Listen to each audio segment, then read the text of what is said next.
জামায়াত ক্ষমতায় গেলে দল ও ধর্মের ঊর্ধ্বে গিয়ে সুন্দর বাংলাদেশ গড়ে তুলবে বলে জানিয়েছেন দলটির আমির ডাক্তার শফিকুর রহমান। দুপুরে রাজধানীর গ্যান্ডেরিয়া নির্বাচনী জনসভায় কথা জানান তিনি। বলেন, দেশের অভ্যন্তরীণ বিষয়ে বিদেশিদের হস্তক্ষেপ সহ্য করা হবে না।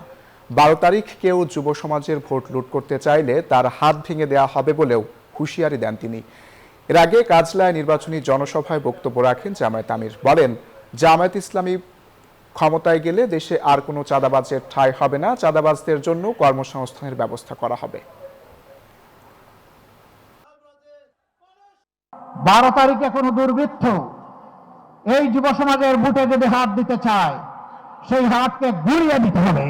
আল্লাহ যদি আমাদেরকে সরকার গঠনের তৌফিক দেন, আমরা মিশে 11টা মানুষ 22টা হাত, অর্থাৎ 11টা দল, অসংখ্য বাংলাদেশি, আমরা এক হয়ে দেশ গড়ব ইনশাআল্লাহ। আমরা সামনের দিকে এগিয়ে যাব, আর পিছনের দিকে পড়ে আমরা কামড়াকামড়ি করতে চাই না।